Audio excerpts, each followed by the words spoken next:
E aí pessoal, sejam bem-vindos a mais um Formiga na Tela, o videocast semanal do site Formiga Elétrica. E dessa vez a gente vai falar sobre um clássico da literatura de ficção científica, 20 Mil Léguas Submarinas, do autor francês Júlio Verne.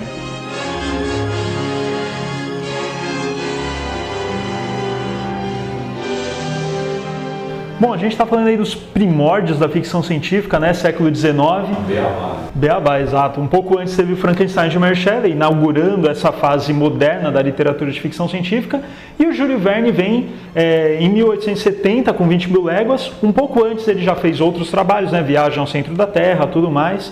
Só que o 20 Mil Léguas, ele é uma obra muito especial, né? Para a ficção científica. Ele é muito curioso porque ele não era necessariamente um cientista, mas o interesse dele em ciência era tamanho que ele conseguia estar à frente do seu tempo em coisas muito, muito específicas. E se você fala, por exemplo, de uma obra de engenharia como era o Nautilus, você fala, o cara antecipou o submarino moderno em quase, sei lá, 80, 70 anos. Cara, é muito, muito específico. É muito específico. É muito específico. Mas também não é. Porque você vê que o cara ele era tão interessado em ciência, então assim, o modelo de submarino do Nautilus que ele cria é uma repaginação, uma antevisão, mas baseada no primeiro modelo de submarino bem sucedido. Sim, na época, na verdade, isso é até interessante. Na mesma época, no século XIX, até na primeira metade do século XIX, tinham feitos 2 testes de protótipos assim de submarinos e tal. Esses testes eles foram falhos, só que o Júlio Verne, na descrição do Nautilus, como você falou, ele enxergou esses erros e ele propôs soluções. Não é à toa que a gente teve o Nautilus, até para quem nunca leu 20 Mil Léguas Submarinas, talvez já tenha ouvido falar do Nautilus de alguma forma ou de outra. Tem até um animal que deram o nome de Nautilus em homenagem, porque o modo biológico de funcionamento dele é semelhante ao modo de funcionamento do Nautilus, tirando a energia elétrica. Ali, na metade do século XIX, então, começam a haver alguns ataques a navios mercantes e militares, e as nações do mundo querem descobrir o que está acontecendo. Propôs-se a ideia de que se tratava de um narwhal. Para quem não sabe, um narwhal é aquela baleia que tem um imenso chifre na sua ponta, só que é uma versão gigante desse animal que estaria afundando navios. Uma comissão é montada com o professor Aronnax.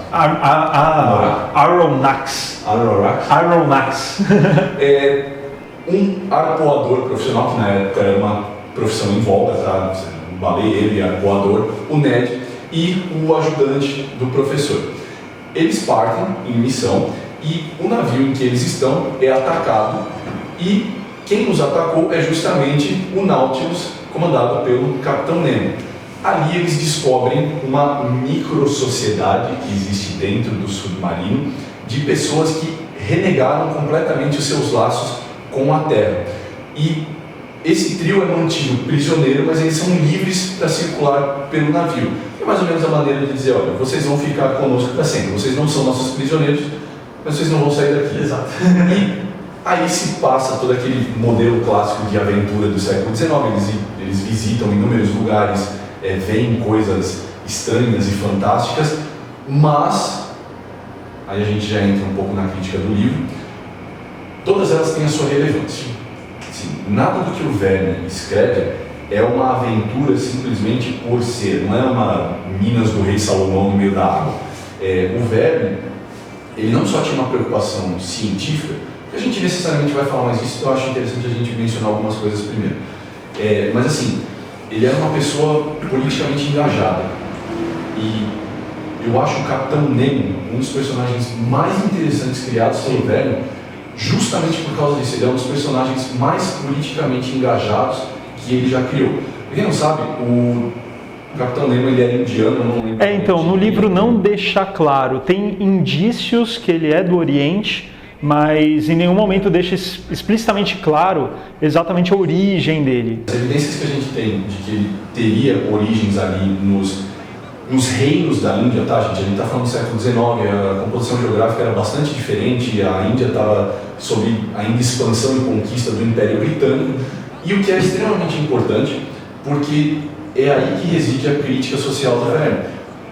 O motivo pelo qual o Capitão Nemo renega os seus laços com o continente é justamente porque a sua etnia, embora não fique explícito qual é, ela foi exterminada por forças imperialistas vindas do Ocidente, e daí o motivo desse ranço em relação às pessoas que moram no continente. Isso é uma coisa muito interessante que eu estava pesquisando, que só reforça essa coisa do engajamento político do Verne. O personagem do Nemo, originalmente, era para ser polonês. E ele não pôde ser polonês porque ele ainda seria um terrorista, mas na época a Polônia era aliada na época o Império Russo era aliado da França, e quem teria atacado a família do Capitão Nemo seriam russos. Então, para evitar problemas políticos, o editor do Júlio Verne falou: não, muda isso, cara, muda essa etnia. Mas ele não arredou o pé, ele mudou a etnia, falou: mas ele ainda vai ser ainda vai haver uma crítica social. Não, e a crítica, ela permeia todo o livro, e é interessante que, como você falou, o livro não é maniqueísta também, porque mesmo o Capitão Nemo sendo essa força rival ao imperialismo, ainda assim, ele em si também é um império. Ele também é uma representação do Império Britânico, porque você tem os outros personagens, no caso, o professor Aronnax, né, o naturalista, o seu ajudante, o Conseil, e o arpoador, o Ned Land, sendo que o naturalista e o ajudante, eles estão fascinados com a viagem do Nautilus, vendo novas espécies de peixes, desvendando o mundo submarino. E o Ned Land, um arpoador que não era um cara tão estudado, tal, que não se fascinava por esse tipo de coisa, ele se sentia preso, coisa que os outros não. Então, imagina só, se colocando no lugar, assim, tirando o cenário Nautilus, colocando no cenário Império Britânico, por exemplo, era um império cheio de maravilhas, avançado, cultura. Para pessoas mais voltadas para o lado intelectual, o lado da pesquisa, era muito melhor você estar nesse império do que em outros lugares que não tinham tanto acesso a material, a pesquisa, a instrumentos e tudo mais. Só que para pessoas que estavam que se importavam com outro tipo de coisa, como por exemplo o Ned, vão se sentir prisioneiras. Então é interessante que assim, não é aquele império alfoível que todo mundo sabe que é mal, não, depende muito do ponto de vista do próprio indivíduo. O Aronnax, ele era a representação do que o império tinha de mais sofisticado, mas o Ned era a representação daquilo que fazia com que o império se expandisse. Exato. Então, assim, você tem essa contradição que é característica do imperialismo. De fato, os neo-impérios do final do século XIX eram assim, polos culturais extremamente intensos, mas a gente sabe, por estudo de história, que esse caldeirão cultural era sustentado às custas de muitos povos sendo algo que tem reflexo também no H.G. Wells, no Máquina do Tempo. Sim. Com os Eloys, com Morlocks. Então, era um assunto que estava em voga. Assim, essa questão política estava sendo trabalhado nessas obras de ficção científica de uma maneira bem interessante. A figura do Nautilus, cara, tem esse simbolismo. O fato dele ser moldado na forma de uma grande lua, assim, não só tem um tema marítimo óbvio, mas tem assim, algumas implicações muito sutis, porque, para quem não sabe, a figura da Lua, por conta do Império Britânico ser um império marítimo e tal, ela é meio que um símbolo da expansão industrial. E uma cabeça com vários braços. Né? Exato. Então, assim, ela é meio que um símbolo da expansão imperial britânica. Então, assim, tem todo um simbolismo por trás dessa figura do Nautilus que só reforça que a ficção científica do Verne era muito calcada em uma realidade histórica da qual ele não se alienava. Eu acho que a gente precisa sempre mencionar isso quando a gente fala das obras do Verne, porque é isso que as torna tão interessantes, cara. Elas eram cientificamente à frente do seu tempo, mas elas eram inalienadas da sua realidade histórica. Kirk Douglas as the master harpooner Ned Land. James Mason as Captain Nemo, who held the destiny of the world in his hands. Paul Lucas as Professor Aronnax of the Paris Institute. Peter Lorre as Conseil. The most vivid scenes from the novel become unforgettable on the screen. Bom, e olhando a obra, assim, dentro da sua importância no cenário da literatura de ficção científica, ela estava justamente naquele momento de transição, né, naquela parte de dissociação da fantasia e da ficção científica. Primeiro, por causa do próprio panorama histórico, né, a ciência, de fato, começando a ser estudado como ciência, né? A alquimia sendo deixada de lado e a ciência tomando a frente. Até mesmo as divulgações científicas começaram, tudo mais. Então, o mundo estava saindo daquela escuridão, né, da ignorância com relação ao funcionamento da natureza e indo para uma parte da luz. E o livro é bem representante nesse ponto, por quê? Porque, como a gente citou na sinopse anteriormente, primeiro achavam que era o quê? Era um monstro atacando os navios e tudo mais. Então, monstro, fantasia, né? Tem um animal que é um animal muito maior, um animal inconcebível para a mente humana, tudo mais, tal. Algo totalmente da fantasia.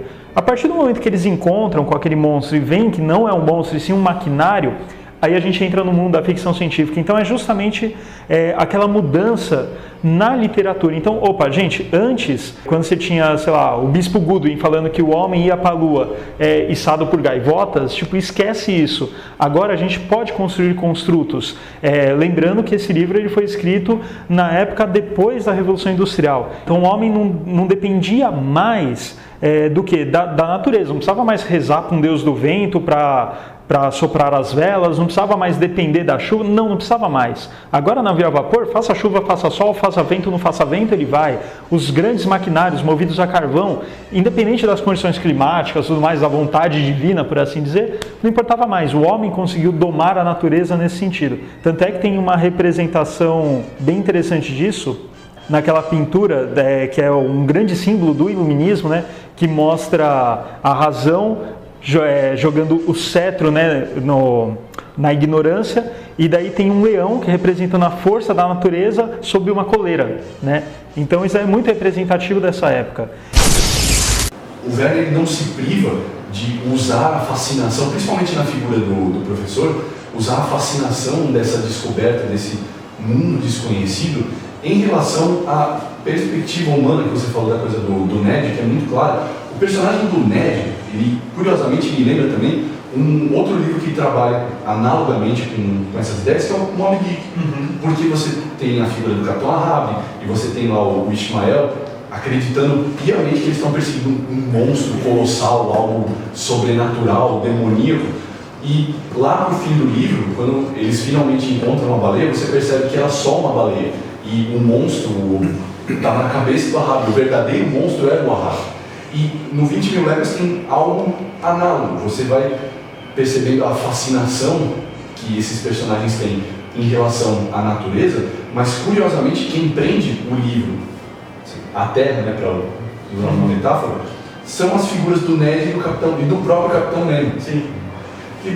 O Nemo, aliás, ele é uma figura assim, ele não é um personagem, tanto dentro do contexto do livro, ele é um símbolo para inúmeras coisas, ele representa inúmeras coisas. Isso está na própria etimologia do nome dele. Nenhum homem, exatamente.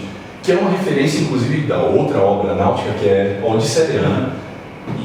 Então, assim, o Verne ele coloca esses detalhes porque ele entende, como você falou lá atrás, não é um livro maniqueísta. Então, assim, quando você coloca o homem no contexto da exploração da natureza, você precisa pesar diversas coisas, que não apenas a descoberta científica. A descoberta científica, em qualquer momento da sociedade humana, em 2019... Caramba, você está à frente do Não, eu estava assistindo o Dark, eles estão no ano 2019... Peraí, eu tô com sede de bastante que eu vou por um pouco, tá? Tá, beleza. Nossa. Assim, a gente em 2018, a gente sabe melhor que qualquer um. A descoberta científica, ela é impossível, muito infelizmente, de se dissociar de demandas sociais e de questões políticas. O Verne, no final do século, na segunda metade do século XIX, ele já sabia disso. Ele falou, eu vou mostrar uma obra de engenharia incrível, eu vou mostrar a fascinação do ser humano diante das maravilhas da natureza, mas tem um porquê, e esse porquê é um porquê social e político.